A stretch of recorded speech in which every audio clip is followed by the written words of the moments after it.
Hi అందరికీ నమస్కారం. Welcome to my YouTube channel Venkata Prasanna vlogs. So ఈరోజు వీడియోలో తెలంగాణ స్పెషల్ అయిన బగారా రైస్ ఎలా తయారు చేస్తారో నేను మీకు ఈ వీడియోలో చూపిస్తాను. నేను కూడా చేయడం ఫస్ట్ టైం అనమాట. సో ఈ బగారా రైస్ చేయడానికి 2 పెద్ద సైజు ఆనియన్స్ తీసుకున్నాను, 12 పచ్చిమిర్చి స్పైస్గా ఉండేటివి. ఇవి 2 కలిపి సన్నగా నిలువ కట్ చేసుకోవాలి. పక్కన ప్లేట్లో చూపిస్తున్నాను కదా, అవి బగారా మసాలా అనమాట. సో మనం ఒక ప్యాన్ తీసుకొని ఆయిల్ మనకి ఎంత క్వాంటిటీ కావాలని తీసుకొని బాగా హీట్ అయిపోయిన తర్వాత మనం తీసుకునే ఇంగ్రీడియంట్స్ మొత్తం ప్యాన్లో వేసుకోవాలి. ఇది మొత్తం కొంచెం మీడియం ఫ్లేమ్లో ఫ్రై చేసుకున్న తర్వాత అల్లం వెల్లుల్లి పేస్ట్ 2 స్పూన్స్ వేసుకున్నాను నేను ఇక్కడ. 2 స్పూన్స్ అనేది వేసుకున్న తర్వాత మొత్తం బాగా మిక్స్ చేసుకోవాలి. అంటే పచ్చి వాసన పోయేదాకా మొత్తం బాగా మిక్స్ చేసుకోవాలి. ఇది మనకి వేగింది అనిపించిన తర్వాత 2 టీ స్పూన్స్ ధనియాల పౌడర్ అనేది యాడ్ చేసుకున్నాను. ఈ ధనియాల పౌడరు, ఈ ముందు వేసుకున్న అల్లం వెల్లుల్లి పేస్ట్, ఈ ఇంగ్రీడియంట్స్ మొత్తం మనకి బాగా కలిసిపోవాలన్నమాట. ఇది మొత్తం మిక్స్ అయిపోయేలాగా కొంచెం సేపు ఫ్రై చేసుకోవాలి. ఇది మొత్తం ఫ్రై చేసుకున్న తర్వాత కొంచెం కొత్తిమీర కాడలు అనేవి యాడ్ చేసుకోవాలి. కొత్తిమీర కాడలు వేసుకోవడం వల్ల టేస్ట్ అనేది కొంచెం బాగుంటుంది. లాస్ట్లో కొంచెం ఉప్పు 2 స్పూన్స్ అయితే యాడ్ చేసుకున్నాను నేను ఇక్కడ.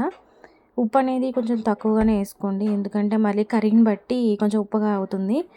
సో ఇవన్నీ బాగా కరిగిపోయిన తర్వాత నేను చూపించిన దానికి 1 కప్పుకి 1.5 కానీ 2 కానీ రైస్ని బట్టి మనం వాటర్ అనేది తీసుకోవాలి.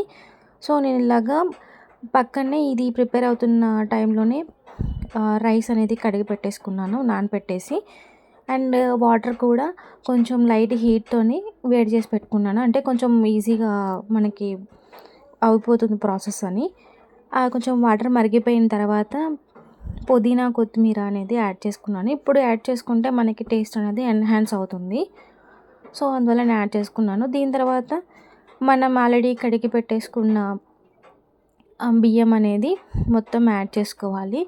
ఈ మొత్తం యాడ్ చేసుకొని మొత్తం ఒకసారి కలిపెట్టేసేయాలి, ఎందుకంటే మసాలా మొత్తం మనం మిక్స్ అయ్యేలాగా. ఈ కలిపెట్టేసేసి కొంచెం సేపు మూత పెట్టి ఉడికించాలి. ఇలా కొంచెం ఫైన్గా ఉడికిన తర్వాత నెయ్యి అనేది యాడ్ చేసుకున్నాను.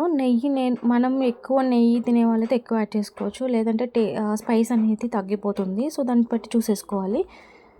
సో అదనమాట. నెయ్యి యాడ్ చేసుకున్న తర్వాత కొంచెం మూత పెట్టేసేసి నేను అలాగా లో ఫ్లేమ్లో పెట్టేశాను. ఒక 5 to 10 minutes తర్వాత ఇలాగ పైన ఏదైనా వెయిట్ పెట్టేసుకోండి. నేనైతే రోల్ పెట్టుకున్నాను చిన్నది. సో అంటే మనకు ఆవిరి అనేది బయటికి పోకుండా లోపలే ఉంటుంది. సో ఈజీగా కుక్ అవుతుంది. సో అదనమాట. ఈరోజు నేను ఎందుకు చేస్తానంటే మా ఆఫీస్లో పాట్లక్ లంచ్ ఉంది. ఒక్కొక్క ఐటెం తీసుకురావాలి. సో నా వంతు బగారా రైస్ అనమాట. సో ఇవన్నమాట మా ఆఫీస్లో తీసుకొచ్చిన రిమైనింగ్ మెంబర్స్ తీసుకొచ్చిన అన్ని ఐటమ్స్. సో అదనమాట వీడియో. Thanks for watching. అంతే వీడియో. బాయ్.